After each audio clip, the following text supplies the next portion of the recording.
believes some people are using religion to pervert children's education.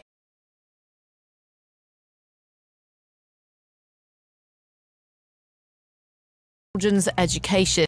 Big debate with me, Nomia Iqbal. Today we're asking about religion and schools. The head of Ofsted believes some people are using religion to pervert children's education.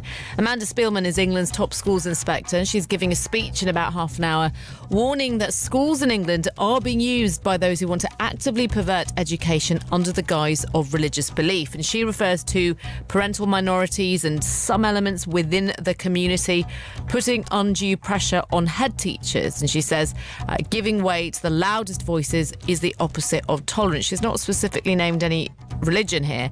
But on Wednesday, Ofsted did do an unannounced check of St Stephen's Primary School in Newham in London, 2 weeks after a head teacher's ban on young girls wearing the hijab was overturned. And Amanda Spielman has spoken out before at her not being happy about young girls wearing the hijab. She says head teachers must not be afraid to challenge things, should not fear causing offence. What do you think of this? You know, maybe you think education is much more important than religion and that religion should have a limited place in schools. Or perhaps you want your child to have strong religious values and think it's none of the school's business or her business. Maybe you're just not religious at all and think there are people who bring certain ways into the classroom which you don't feel is right. If that's the case, do get in touch, pick up your phone, give me some examples. Also, I'd love to hear from you if you're a teacher and you see certain things going on. Again, do get in touch. The question that I'm asking is, do you agree with the head of Ofsted that some people are using religion to pervert children's education? You can call me on 03459 440 445 or text 81869. All that after the news with Nikesh Ragani. The head of Ofsted is expected to speak in support of the head teacher of an East London primary school, St Stephen's, who ended up backing down on a ban on the hijab for under 8s. Amanda Spielman says schools in England must not be afraid to challenge fundamentalists. With more, here's Nalini Sivathasan. In her speech, the head of Ofsted will warn schools that they should not assume that the most conservative voices of a particular faith group speak for everyone. Amanda Spielman will also offer her support to the head teacher of an East London school which backed down over plans to ban young pupils from wearing the hijab in class. She says Ofsted are coming across more and more people who she says want to pervert education by narrowing young people's horizons and, at worst, indoctrinating impressionable minds. The American news agency AP has uncovered evidence of previously unreported mass graves of Rohingya Muslims in Myanmar. They say it suggests there was a massacre during a military attack last August in a village in Rakhine, but the Burmese army blames militants for the violence. Police in Leicester held a meeting with traders on the Golden Mile last night to reassure them following the death of jeweller Ramniklal Jogia. I think it's a very positive dialogue, and I think moving forward, we need such meetings, some more of such meetings. Feeling reassured, but it can't just be a case of we're having this meeting, we go home to our houses and that's it. We need to see something actively happening. 7 men have now been arrested in connection with Mr Jogia's death. 3 have been charged with kidnap and robbery. Theresa May is talking tough on the rights of EU citizens to live here after the UK leaves the European Union. She says she'll fight a demand by the EU citizens that who move here during the transition after Brexit be given full residency rights. And there are claims today of a significant north-south divide in education. It's come from the Northern Powerhouse Partnership, which says many young people in the north, particularly poorer people, are falling behind. The former Minister, Lord O'Neill, who's on the board, says addressing that is important for the whole country. London is a huge contributor financially to the rest of the country. It's not really ultimately that good for London or the rest of the country if they're dependent on handouts from London. So if you have your own local engine that is economically as powerful as London, it's a game changer. In sport, Bangladesh made 513 in their first innings in the first test against Sri Lanka in Chittagong. Mominul Huq's top scored with 176.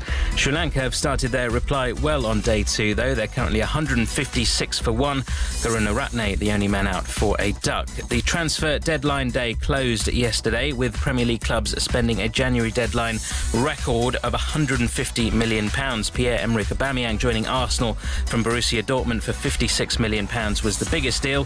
Here's former Gunners legend Ian Wright. He's got to be very excited about what's going on. You've got Ozil behind now, he's just signed a contract, and you've got Mkhitaryan. There shouldn't be a shortage of ammunition for him, which I thought was a real problem the other day against Swansea.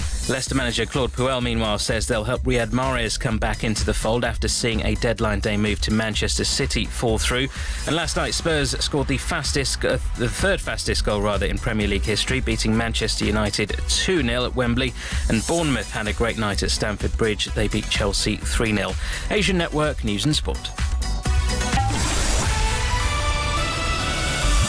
This is Asian Network's Big Debate with Nomia Iqbal. Welcome to the show. Coming up in the next few hours, some of the things that I'll be talking about. Has having a beard ever held you back in any way? Perhaps you get stopped more, especially at places like the airport.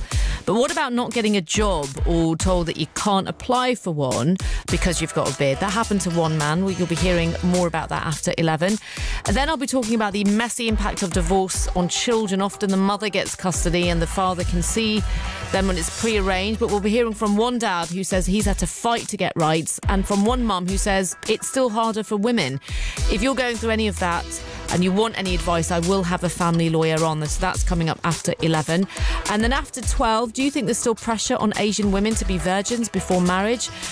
In Western India, many newlywed brides are made to take virginity tests, and a group of people want to put an end to that. This is actually a nomadic tribal community in this part of India that does this test. But, you know, there are those pressures that still exist for Asian women in many other parts of South Asia and back here in the UK as well. So that will be coming up after 12 o'clock. Do get in touch on that. But for the first hour, from 10 a.m. to 11, I want to talk about religion and schools. The head of Ofsted believes some people are using religion to pervert children's education. Amanda Spielman is England's top schools inspector, and she's giving a speech in half an hour warning that schools in England are being used by those who want to actively pervert education under the guise of religious belief. She says head teachers must not be afraid to challenge parents and some elements of the community. What do you think of this? Do you agree with her? Do you agree that some people are using religion to pervert children's education? Get in touch. Call 03459 440 445. So let's get straight into the debate. I've got with me my first two guests, Gita Sahgal from the Centre for Secular Space, Director of Centre for Secular Space, and also Navida, who is a parent from St Stephen's School in Newham, which has been in the headlines. We'll get into that in a moment. But let me come to you first, Gita. Do you agree with Amanda Spielman? I do agree with Amanda Spielman. I'm glad that she's talking out, because many in the government have not spoken out when they should have, to back the people who are really fighting extremism at the front line, who are dedicated teachers, students, community workers, and so on. Every time you stand up against religious fundamentalism, and this includes Islam, but not only Islam, many other religions, there are very bad Jewish schools as well, for instance, you are threatened. With death threats and with violence, and told to shut up and back down. Can I just get you first of all on when you say bad, like so bad Jewish schools and fundamentalism? Can you give me some examples of what goes on at schools that causes you concern? Well, there are numerous unregistered schools of various different religions, which are very hard for Ofsted to even begin to inspect. But one of the main problems, so that's one problem which Ofsted has now just begun to tackle. But one of the main problems is that the government itself has in the past encouraged policies which allow all sorts of extremist religious beliefs to flourish in schools. We saw the case of the Al-Hijra school, which was challenged over gender segregation. Now, that is a state school. It was a co-ed school, but it was run as an extremely segregated two single-sex schools. So they weren't just divided by sex, but they were girls in the school were basically being told that they were unequal. And there was a court case against it, and Al-Hijra lost. So the really serious issue here is that the government is not backing the people who are fighting extremism. So I'm very glad that Amanda Spielman has stood up, and I hope the Department of Education, which has been very silent on this issue, comes out and supports her and creates policies which allow schools to actually provide the best for their students, because it's not just hijab. In the case of St. Stephen's, it's also fasting. Little children were being made to fast in ways that have never been done among traditional Muslim communities. Okay, I want to bring Navida in on that, but just quickly, Gita, wearing the hijab is not a sign of wearing the hijab is not a sign of extremism, is it? Or maybe you think it is? It's certainly a sign of gender discrimination, and forcing it onto very young girls is a sign of extremist values spreading in society. It is not usual, even in very orthodox Muslim countries, for tiny little girls to be wearing the hijab. This is something that has been developed in modern Britain through extremist organizations and new ones that are emerging all the time. Because it's not been reported, for instance, that in the particular school that's been under discussion in the news, it is actually many of the parents are Gujarati Muslims, and it's not Bangladeshis and Pakistanis, which have been in focus in the news more before. And It's those groups that are now coming up with these demands, which were not traditional to their society, and they in fact threaten people who are religiously orthodox just as much as they threaten people who are not wanting to have religion in the school. Gita, stay with me because I want to bring in Naveed. And as I mentioned, Naveed is a parent from St. Stephen's School, and this school has been in the headlines. Just actually, only on Wednesday, Ofsted did an unannounced check of St. Stephen's Primary School in Newham in London, and this was 2 weeks after a head teacher's ban on young girls wearing the hijab was overturned. Navida, where do you stand on this? I totally disagree with Amanda Spielman's comments. I don't agree with her at all. I feel that if she really supported Nina Lal, why didn't she come out 2 weeks ago? And Nina's the head teacher. Nina Lal is the head teacher at my children's school, yes. Why has she waited 2 weeks later to come out? Why wasn't she on the phone call to Nina that day and say, Nina, stay strong? Do you feel like there's a lack of communication going on here by the head of Ofsted? And I should mention we have on numerous occasions tried to get Amanda Spielman onto the show to talk. We haven't got anywhere with her yet. We hope to do so. Well, you won't. I'm sorry, you won't succeed in getting her onto the show because she doesn't want to talk to people like you and I who have an opinion. Today she's at the Church of England Schools Conference. Why isn't she at a Muslim school? Why isn't she at a mosque speaking to these people? Why isn't she here speaking to me? Those are the questions that of course, I would like to ask her. But as I mentioned, we've not got a response yet. But Navida, approaches the wrong people. I mean, that there is, and I want to just get into that point in a minute. But just as someone who's been, can I just make my point, and then Gita, yes, of course you can. But Navida, on the point of St. Stephen's School, and Gita touched on this, and as I mentioned, it's been in the headlines. Young girls wearing the hijab, fasting happening for very young girls. What is going on at St. Stephen's School that many people are pointing at? It's different to what goes on anywhere else. That's the first point. St. Stephen's is not the only place this goes on. So that's the first point. Secondly, what I want to say to people like Gita or anybody else is Islamically, girls under 8 don't need to fast. Any Islamic scholar will clarify that for you, and I agree with that. But if a child is choosing to exercise their rights, to practice their freedom, as long as they are not stopping anybody else from enjoying their rights, what is the problem with it? So you think there are young girls that want to... age of 8 that want to fast. Why though? Who are forced, but there are so many more who are not forced. They choose to exercise their right, and I believe in that right. My daughters don't wear the hijab, but it's entirely up to them. I'm all in favour of girls wearing a hijab under 8 because, and I tell you, there's 2 reasons for this. Because, for example, children have SATs in year 6. Now, why are children not just told to do SATs in year 6 direct? They're encouraged to sit SATs in year 2. They're encouraged to do assessments all year round so that you can coach, you can prepare your children to sit for their SATs exams. This is the same thing. If a child under 8, if a girl under 8 is wearing a hijab, she's expressing her freedom.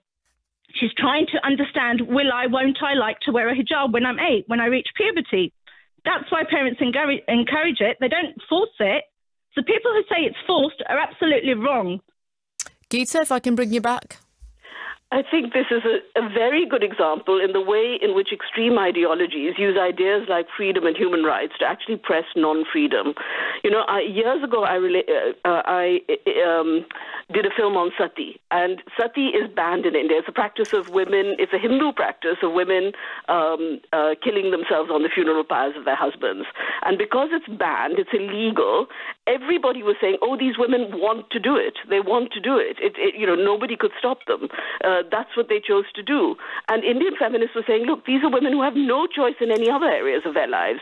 I mean, do the parents, if they wanted to exercise their right to smoke, would they say, oh, you're 8, do you want to check whether you want to smoke at 20 or not? Would they be encouraging them to go against school uniform policies about high heels and makeup and things like that? I understand your analogies, Gita, but what you're doing is you're comparing something, you're comparing it with the hijab, essentially. You're saying, throwing yourself on a fire is the same as wanting to put on the hijab. But you really, really look down on those that choose to wear the hijab, as it feels like it. That the hijab, and it is, if you'd read the scholars who talk about it, it is about modesty. It is about women proving that they are not sexually promiscuous. Therefore, any woman who doesn't wear it is regarded as sexually promiscuous and fair game. If we want to look at issues of gender equality, if we want to look at sexual violence in our families, we have to be able to look at the issue of the spread of hijab to very young women and girls, little girls, telling them that they are sexual objects. They must be modest at all times, because if they are not modest at all times, they are tempting men.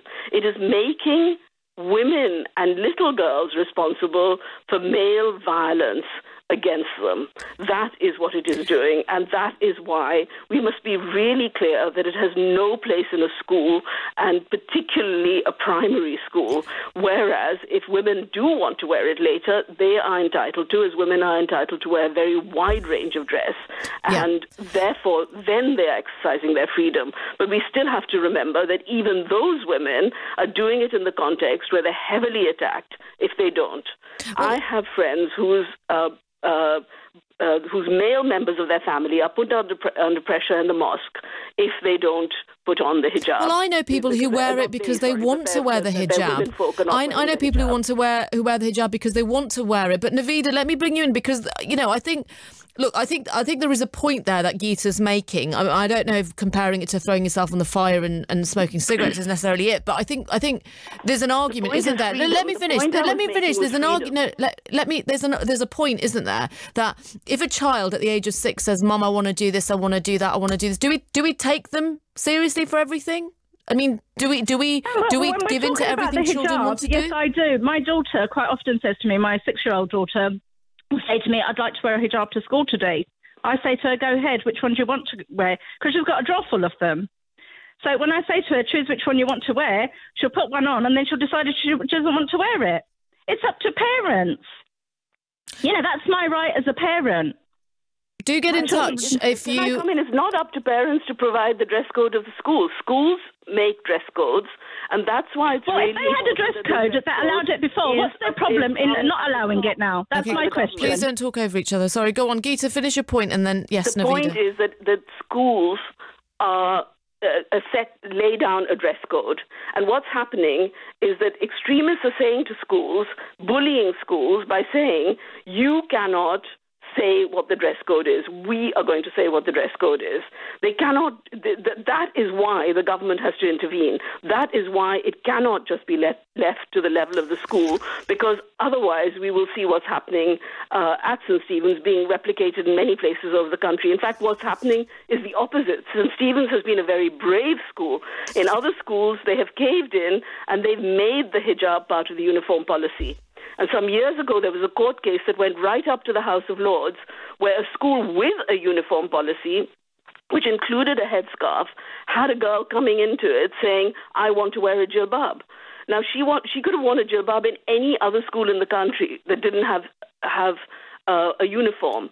But they wanted to make a point. She had brothers in a particular extremist group. They wanted to make a point, and they focused on this school, which was a largely Muslim school with another very progressive head, which had already allowed headscarves. This was a high school, not a primary school, and as a part of the policy, if girls wanted to wear it, and went into a more extreme form of dress. Okay, this is a specific case that you're mentioning, Gita, but look, I want to throw out, first of all, to our audience about the hijab, because although Amanda Spielman hasn't mentioned Islam specifically at this speech, as Navida's pointed out, about fasting as well. Okay, we will do at the conference at the Church of England conference, and there is an issue there about, as Navida mentioned, the communication with Muslim communities. But I would like our audience to get in touch on the hijab on the hijab issue. Do you wear the hijab?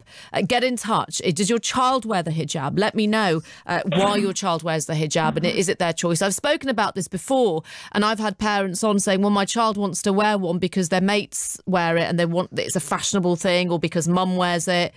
They see it as, my mum's my role model. But do get in touch. You can call me on 03459 440 445. You can also text 81869. Just let me bring up the point about fasting. And Naveed, if I can come to you on this, and Gita raises this issue about, which is correct, about young girls fasting or young boys fasting. That there is a certain age where you fast from, though, isn't there? And is that going on at St Stephen's School? Again, it's a puberty age. So, when a child reaches puberty, that's when they start fasting. And that's a religious perspective. What's going on at St Stephen's, I think you'd have to ask them what's gone on, why they implemented this, because I'm not speaking on behalf of St Stephen's. Of course not, but you're a parent, your child goes there. My children, if my child wanted to fast, I would encourage them, yes. What's wrong with it? I don't see anything wrong with it. Gita, what's wrong with it? I take offence when people say there's religious extremist people in schools, because I don't wear a hijab. I was fasting when I was like 9, 10 years old in long summer days. I found it easy fasting at school because there was a structured day, and extremely difficult fasting at home at the weekend when the house was full of food. But can I just say, Navina, just then you said, I'm not an extremist, so I don't wear a hijab. Wearing a hijab isn't extremism, though, is it? Because you have people who wear turbans, for example. Portrayed everywhere. You wear a hijab, you're being sexualised, you're saying I'm sexually modest. I don't wear a hijab, but I'm not attracting people and saying, oh, I'm sexually available. That's the way these people portray it. It's all what is in their eyes, how perverted they are in their eyes, what they see. I find it disgusting. Gita? Well, I don't know who this lady finds disgusting, but what the campaigners against hijab are doing are merely quoting the people who promote hijab and exposing their agenda. Because when they're talking on the radio, they'll talk about freedom, but when they're talking, encouraging and pushing and coercing women into wearing the hijab, they talk about them as people who are dirty if they don't wear the hijab and so on. So there's a huge amount of propaganda going on about it. But I think the fasting issue is really important because taken together, they are pushing certain practices that people may do as adults out of choice into very young children, which has not even been done in traditional Muslim communities. And it's been reported that children at St. Stephen's were fainting from these long fasts. It is not good for their education, it is not good for their nutrition, and it is not even traditional. I would say that even if it were traditional and it was a bad thing, like FGM, it is a recognized traditional practice in some communities, but it has to come to an end because it's dangerous. And fasting among children is a practice that should not be pushed on young children. And the school made a very proportionate and reasonable decision to stop these practices in the best interests of their children and their education. And let's remember that this is one of the, if not the best primary school in the country in an area of extreme deprivation. OK, stay with me, Gita and Navida, because I do want to read a few messages and just remind our audience what we're talking about here. So this is about the head of Ofsted, that's the education watchdog, Amanda Spielman. She's giving a speech shortly, actually, warning that schools in England are being used by those who want to actively pervert education under the guise of religious belief. She believes head teachers mustn't be afraid to challenge parents and some elements of the community.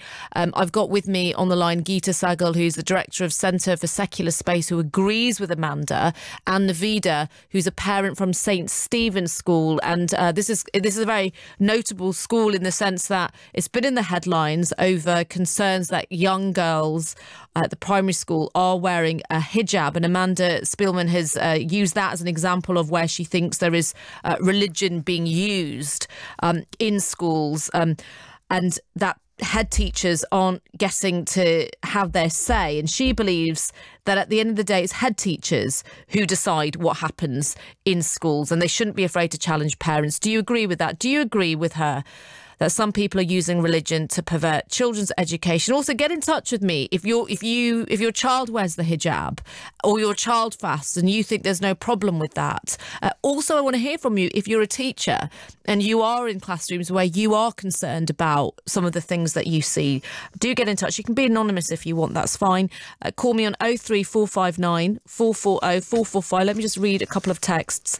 This one: religion has no place in school other than learning the basics of each different religion. If people want religion to be a priority, teach and preach it at home, outside of school, leaving the teaching of core subjects and British culture and values at school. This will end up with a fully nurtured and educated child that is tolerant of everyone around them, as opposed to many preachers. And this text: leave your religion at home, wear your hijabs at home. School is for education. You can also text 81869 and tweet us at BBC Asian Network.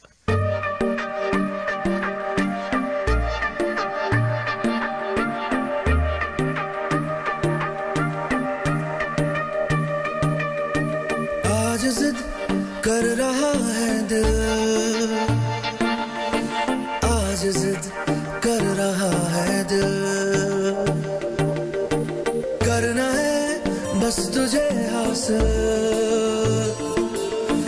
आज जिद कर रहा है दिल, ओ मुझ में तू हो भी जा शामिल, आज जिद कर रहा है दिल.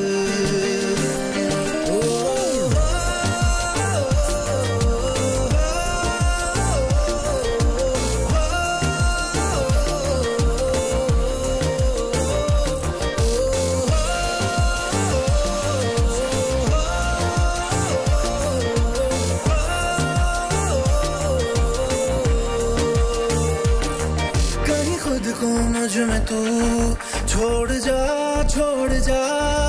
तेरे साथ मुझको तू जोड़ जा ये जो कांच के जैसी एक दीवार है मेरी बाहों में उसे तोड़ जा ये जो एक अधूरापन है एक दूसरे से भर दे जिसे उम्र भर ना भूले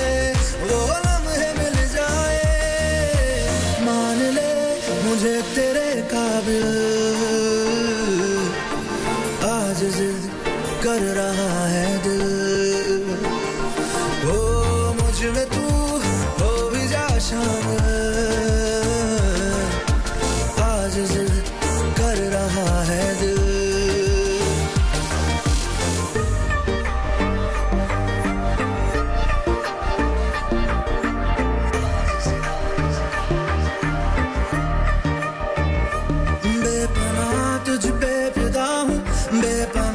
तुझे चाहता हूँ बेपनाह तुझे मानता हूँ बेपनाह तू नशा तू खुमार तेरा जुनून सर पे सवार आज तू खुद को मेरे यार दे पिला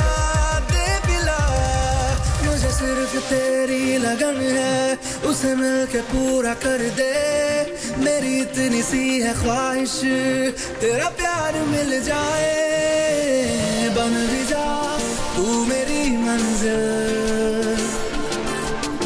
आज जिद कर रहा है दिल ओ मुझ में तू हो भी जा शामिल आज जिद कर रहा है दिल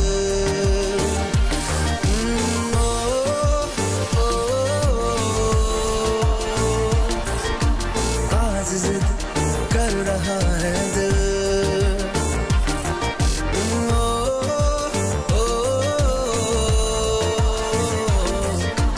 आज जिद कर रहा है दिल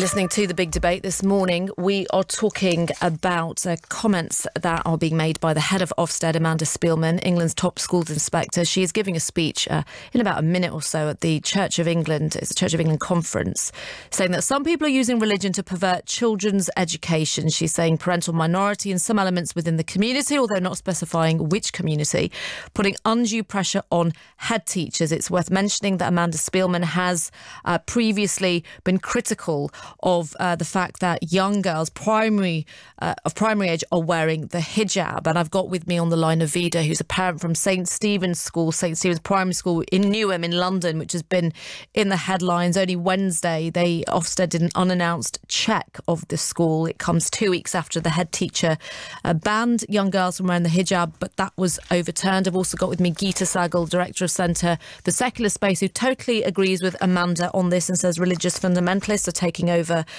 schools and education. I just want to stress that we're not talking about faith schools here specifically at all. We're talking about your regular schools where you do get children who young people who do come in wearing the hijab, or they have their religious dress or other religious items. And as I mentioned, that although Amanda Spielman hasn't specified which community or religion here, she has in the past talked about Islam. I just want to get your viewpoints on this. Do get in touch. You can call me on 03459 440 445 or text 81869. Let me go to our next caller, Madassa. Morning to you. What would you like to say? Good morning. I'd just like to comment on some of the comments that the parents and the Gita has mentioned. I'd just like to say, number one, I agree with Gita. I agree with the parent. Navida. Yes, because obviously it's up to the child herself, or obviously the parents. Because if you look, for example, totally different topic, but if you look at the act of criminality, for example, it's around age of 10, right? So you compare that with children who are wearing hijab, which is a totally different situation, and children are free to do what they like. But then if you're then imposing the religion on them, that's a different thing, and you can't have compulsion in Islam, and it says that clearly in the books and whatever. Number two, modesty, hijab, etc. There's no forced hijab anywhere. So even men and women both have to employ hijab. But we keep getting confused, or we keep missing information that, like I said, it applies to both women and men. But Madassa, can I just ask, when you make the point that there's no compulsion here, and in the book it says this and so forth, who are you directing that comment to? Is it to someone like Gita, or are you directing it to those people who actually that do exist in the community, as Gita's pointed out, that do force young people? There are some bad apples in every society, so you can't always employ that same status to everyone. You can't generalise. For example, when I went to primary school, I'm now 33, we had, it was a primary school, state primary school, mixed school, predominantly Muslim children used to attend. However, they used to have hijab on then, there was prayer rooms, there was Jummah times, but there was no compulsion for any other of the religions. They didn't force anyone to say, oh, you need to attend this class, you need to attend the Arabic class, you need to do this, you need to do that. Like I said, if there are extremists, then obviously you need to root them out. But you can't root them out by saying, oh, by the way, it's just one form of,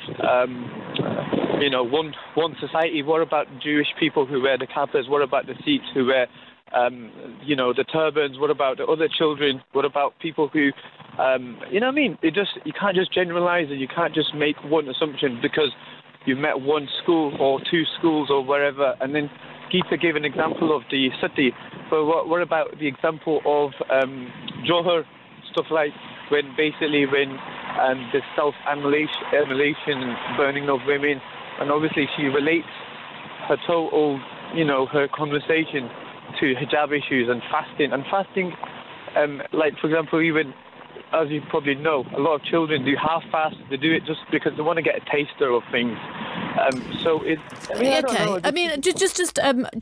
Are you basically saying then, look, children are a lot more mature than we think, and they should be allowed to make their decisions from a young age? If they're allowed to wear their clothes, if they're allowed to meet their friends, if they're allowed to go on the internet, if they're allowed to do anything else. But then it's the parents' responsibility to employ responsible actions. Oh, maybe you can wear this. Oh, yes, okay, it might look good for you. If you want to wear it, wear it. If you don't, just don't bother. Like my nieces, they don't have force. No one's forcing them to wear it. My wife, I don't have to force her to wear the hijab, but I'd like her to sometimes wear it. Why? You know, say again. Why? I'd like her just to wear it because it just looks nicer when there's a lot of, male, what's it called, species. Men staring at her. Yes, sometimes you can get a lot of undue attention, but that can happen with the hijab on as well. Because so why? What's the point then of asking her to wear it? I don't know, to be honest. I think it just makes it a little bit. It makes it look a bit presentable, if you know what I mean. Like I said, modesty, it does. But I don't ever say it to her, oh, by the way, you need to wear it. You have to wear it every day. And it's her choice not to wear it, and you respect that? Yeah, of course, because like I said, I've been married 11 years, and I don't really say to her, by the way, you must go out today, you must wear this, you must do that, because that's not what... that would be hypocritical of me, because if I'm not doing the same, and do you know what I mean? Does that make sense? Fair enough. Madassa, thanks for your call.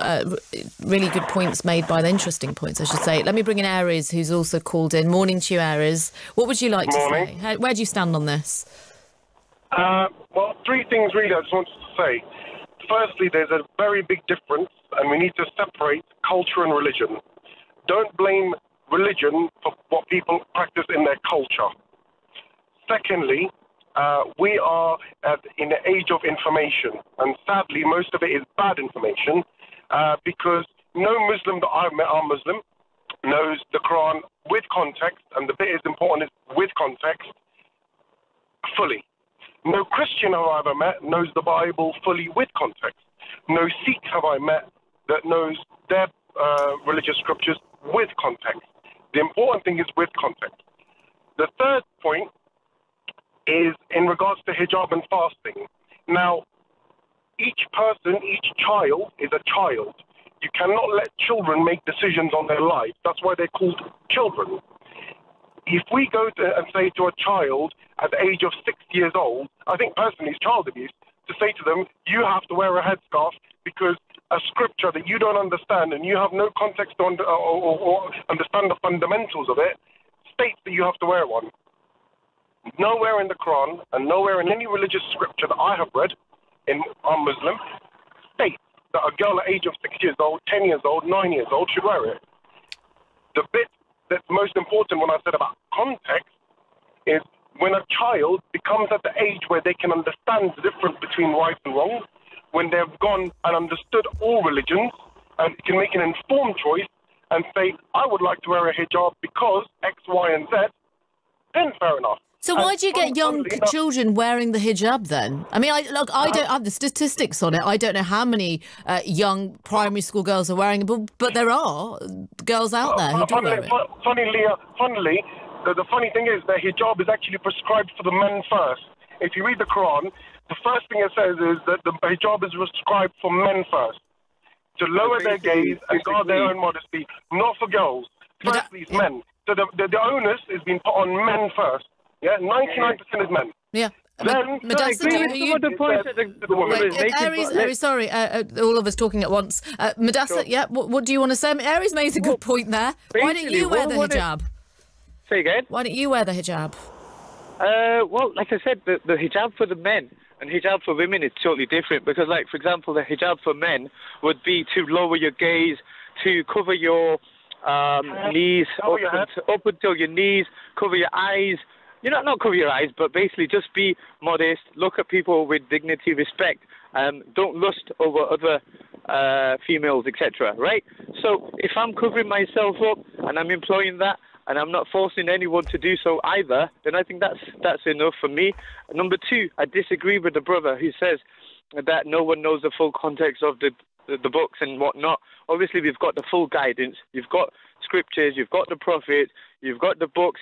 We don't read it ourselves. That means it doesn't mean that the religion is incomplete or we are failing to understand. But like he said, the information age is such it's so easy nowadays to use the information, but you can manipulate the information to whatever you want to do as well. So we've got to understand the basic and the contents and the context of everything that we do. Anything else is like, for example, Okay, like I said, all right. The onus is on the men, yes, but the onus first of all, the onus in Islam is the father. Then after the father is the brother, and after the brother is the husband. So okay. do you understand? All right, I get what you're saying, Mudassir. Let me just read a few messages. Thank you so much for calling in and making some really good points there, and also to Aries as well. I want to bring in Hina in a second. I've also got another caller on, but I just want to. We're getting loads of messages on this. Shireen Mahmood has tweeted saying unacceptable views of Amanda. It's World Hijab Day today. I wasn't aware of that, but thank you to Shireen for that. This one, it's my name's Wahid. Gita does not have a clue what extremism is, and it seems to me that this is a personal attack on Islam. Gita from the secular director of Secular Space. She's not with us now. She was before, but so she's not here to defend herself on that. But she did make the point that of other religions as well. She didn't just single out Islam, I should add. This message, why is it such a problem if a girl wants to wear a hijab? If a family is religious and they want to wear a turban or hijab, then by saying they're not allowed to, you're taking away their right to send their child to a particular school. You are then literally forcing them to send the child to a religious school when they may want their child to go to a mixed school. Amanda Spielman is just indirectly encouraging segregation. What do you think of that? Let me know if you're a parent who feels that if your school suddenly turned around and said you can't have any signs of religion here, whether it's the hijab or, as this person's pointed out, the turban, would that make you want to send your child to a faith school? Do get in touch. And let me just read this message and then we'll go to Hina. Why don't we allow children to vote? It's the same principle why children under certain age should not be asked to wear the hijab. Hina, what do you think of this? I don't know why is this an issue, because they're only young children, and if they would have said in secondary school or colleges, I would have understand, okay, they have attacked the Islam directly or the religion. The thing is, children at that age, they can't make their own decisions. We are educating them to become a responsible young adults. You wear the hijab, Hina? Yes, I do, yeah. And have you worn it from a young age? Yes, I started to wear my hijab when I was 16. And I've got a 7-year-old daughter whose friends wears hijab. And she comes home and tells me she wants to wear hijab only for a day. But I don't think it's a good idea. The thing is, we need to educate our children with a religion. And I strongly believe if you wear hijab, you have to continue with it. And if you don't want to wear it, I'm fine with it. But so you would rather your daughter get to a certain age when she can fully understand why she's wearing it? Yes. And if she decides not to, then you're fine with that? Yeah, I'll be fine with it. But thing is, I think I believe on myself. I will educate her, my religion, well enough so she will understand the importance of hijab. And under 8 years old, they don't have to follow any religion like fasting or covering themselves. They're only children. So when you hear that the England's top schools inspector is saying that there are parental minorities, there are some elements within the community putting undue pressure on head teachers, and essentially saying that some people are using religion to pervert children's education. What's your reaction then to what she's saying? Do you agree with her? Or are you? Kind of. Yeah, kind of. Okay. Yeah. In what way? In what way?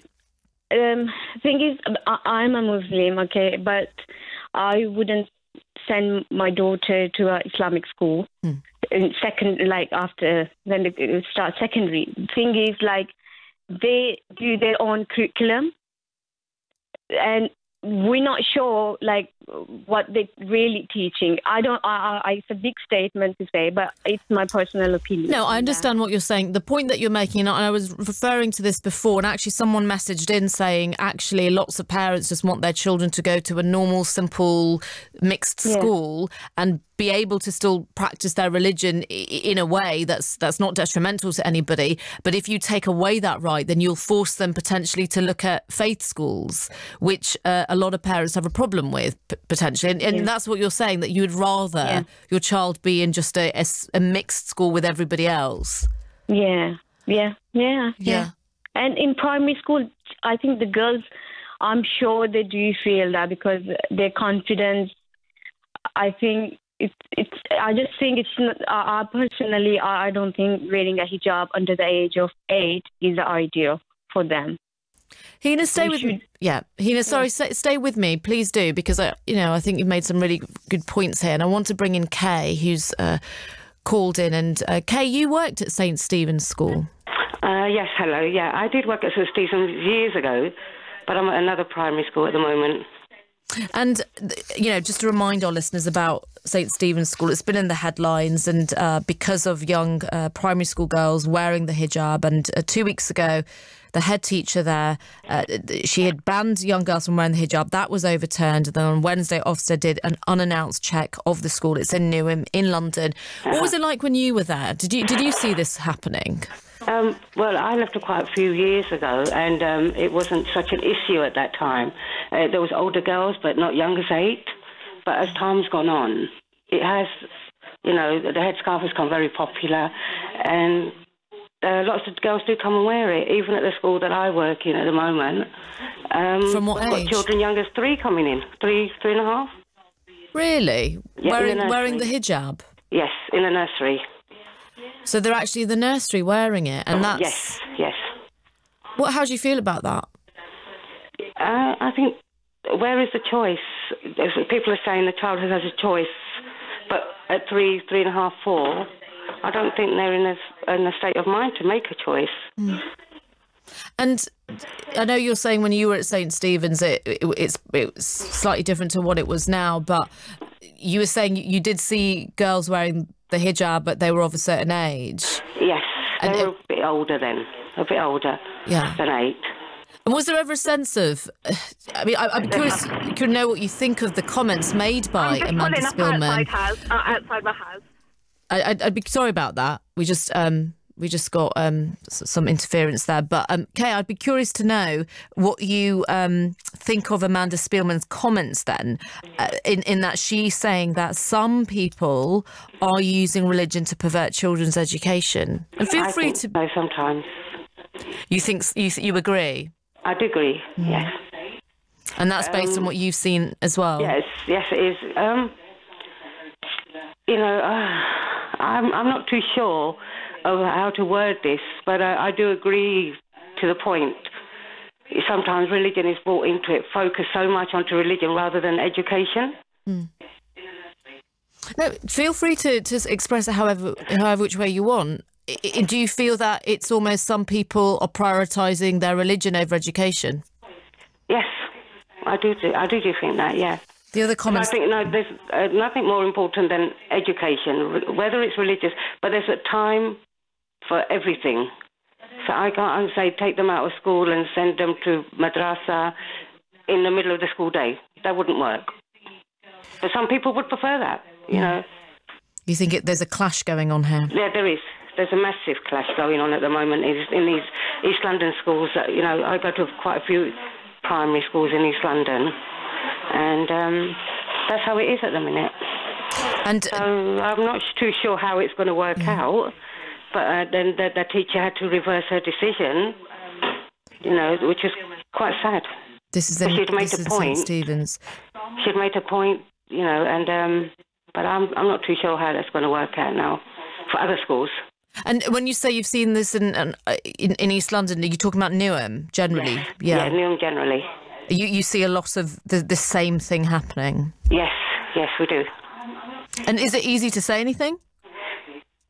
I'd rather not, because in case people say, but you don't understand, you're not a Muslim. Mm-hmm. But I'm a parent, and I think I've been in the education system for about 25 years. I've been working in schools and seen how things have, evolved and things like that. But so I don't like to say, it's each to their own. But what can you say? There's no, when the child is 3 or 4, or 5, there is no choice for a child. That's the parents' view that goes on.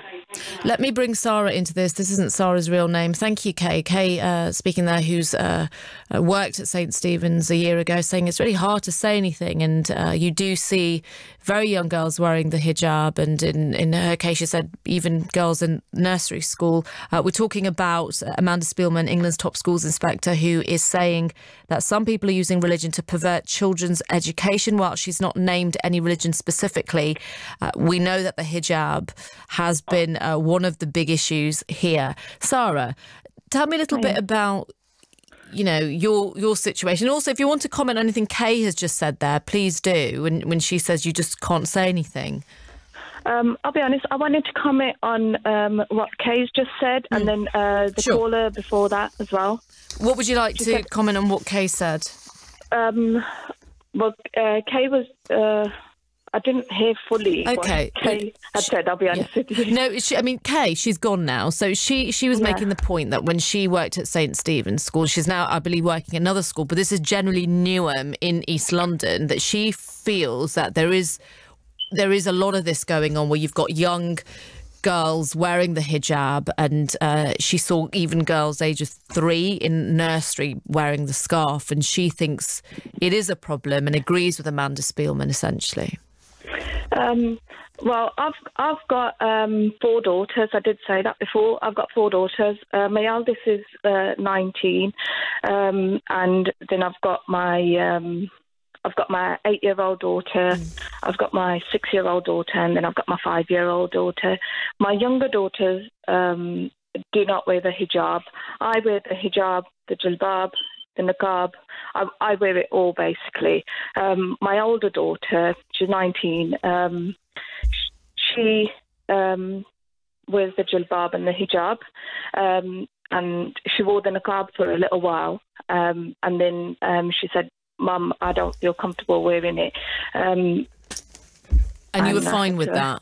I was fine with that, to be honest with you. I mean, I believe just because of parents practicing and they come from a household that's practicing, it doesn't mean to say that, a practicing household will understand better than any other parent that, it's the child's choice. Can I ask you something, Sarah? Yeah. And I want to phrase this correctly. So you wear, as you said, you cover up entirely. So if I met you now, I'd only be able to see your eyes. Yeah, you'd only be able to see my eyes. Yeah. And can you tell me why you've made that decision? And is it something that I'm only asking you that because often you hear people saying women have been forced to wear this, and this isn't what actually you want to be wearing. I'm just putting that to you. Well, this has been my choice from day one. I converted to Islam, alhamdulillah, about 13 years ago, and since then this is all I knew when I come into Islam. But I was researching it for about 2 years, but I knew when I take my shahada, this is what I want to be wearing, and that was it. It was just, for me, that was it. It wasn't because I wasn't with anybody at that time. It was just me. No one told you to wear it, is what you're saying. Nobody told me to wear it, but I knew. I'd gone out shopping specifically, a week, 2 weeks before with my friend who doesn't wear it, and said to her, I want to wear this. And she said to me, are you sure? Because it is a big thing. And I said to her, yeah. And I said to her, okay. She said, okay. Then she goes, yeah. She goes, go for it. She goes, if that's what you want to do. And your oldest daughter, she's 90. She wears everything apart from the niqab. Sorry, she covers up entirely, or she only wears the No, she wears the hijab and the jilbab. And can I ask, do you expect your younger daughters to wear everything when they're of age? Oh, no, I don't. I'll be honest with you. If my daughter... I think the lady before was saying about the nursery, children in the nursery wearing the hijab. But I think children that do come from different backgrounds, because I think it's more Somali backgrounds that you do see the children wearing the hijab, and I think it's less any of the other Muslim population that children that would wear the hijab. And just if my daughters came home and said that, yeah, I wanted to wear the hijab, mummy, and I'd be fine with that. I'd be like, yeah, okay. I want to bring in someone. Yeah, you're not going to force them. Hijab. Yeah, I've not bought their hijabs and put it on top of their uniform and said to them, well, here you go, because mummy covers up. And everybody has this expectation of me, No, that's not how it is. Islam is not forced upon anybody, and neither is what we wear forced upon everybody. I mean, you can go to, a mosque, and everybody will be dressed differently. You'll have everybody who wears different hijabs, different ways, different styles. And I want to bring in someone else in a moment, but just on the point on the comments that Amanda Spielman has made, what do you make of what she said about religion perverting children's education? I'll be honest with you, I'm a school ambassador as well, so I have a big role to play in my children's school, and I've done that voluntarily, considering I've got 10 children, and I've got older children who go to secondary school. I've got children who go to college, and I've got a little one who goes to nursery, and I am an ambassador for my children's primary school. And when it comes to religion, they always ask me, would this be okay with the parents? I said, well, every parent has their own preferences, and you can always put it out there and see how you probably have 10 parents who come back and say, yeah, that's fine. Let me bring in Jay HARMAN, who's from Humanists UK. Jay, where do you stand on? We've just got a few minutes left, but I just want to bring you in because presumably you are concerned about the same things that Amanda Spielman's concerned about. Yeah, that's right. And I'd echo the comments that your listeners have made in the last few minutes around thinking about the rights of children here. Often we hear about the rights of parents to bring up their children in line with their religion and belief, and of course they have that right. But an education system and a school shouldn't lose sight of the fact that children have rights too. And I think first and foremost, in this regard, they have the right not to be labelled by beliefs they're too young to confidently hold for themselves. When is too young and when is of age? You see, that seems to be somewhat of a debate because, we've had callers on saying, well, my child at 8 knows what they want to do. Yeah, I mean, yeah. And I think, parents are in a good position to know, and schools are in a good position to know as well when children are mature enough and confident enough to make their own minds up about these things. But I think certainly the caller earlier who talked about girls wearing the hijab in nursery school, I don't think anyone would suggest that a 3-year-old or even a 5 or 6-year-old had confidently made that decision for themselves. And Sarah, just to bring you back in, you have made that point. You wouldn't expect a 3-year-old to wear the hijab. I'll be personally myself. My daughters never wore it when they were at nursery, but they had friends who did wear it. Did you agree with that? I think it's fine if that's how the child prefers to go out. I mean, I've got a friend whose daughter, when my daughter was at nursery, my youngest one, her daughter wouldn't leave the house if she couldn't find her hijab. So what would you, if you're going to go out and ban the hijab, what would you say to those children? But I guess the point that Jay's making, at that age, do you know what you're doing? At 3, I can't even remember anything about what I was doing at 3. Well, I'll be honest with you, I've got a 3-year-old, my son now, he's 3 years old, and if I don't find his Paw Patrol bottoms, he won't go out with normal jogging bottoms. So, what you do is it's basically the same. If your child don't want to wear something, they won't wear it, and if they won't want to wear it willingly, they'll put it on happily. I guess the point is at 3, though, you wouldn't know why you were wearing a headscarf. You wouldn't understand that, though, would you? All you would see is, oh, that's just something to put on my head. Yeah, but then later on is when they get the understanding of what they're wearing. So they're wearing it, but they, you know, later on they get to understand, well, I'm wearing this because it's part of my religion, you know. My children always question the fact that some people wear the hijab and some people don't, but they're the same as us, mummy, you know, or they're Muslim, you know. So, you know, and they'll question that, and I'll say to my children, it's a preference. Same way you don't wear the hijab, that person's not wearing the hijab. I've just got about a minute left. Thank you so much, Sarah, for your viewpoint. I just want to come back to Jay just to sort of wrap this up. Jay, you know, the point that the Gita made, who was on earlier from the secular space, that something has to be done about these sorts of issues. Do you think the fact that Amanda Spielman is not actually literally communicating with many people from the Muslim community is a problem here? She's given her speech at the Church of England conference.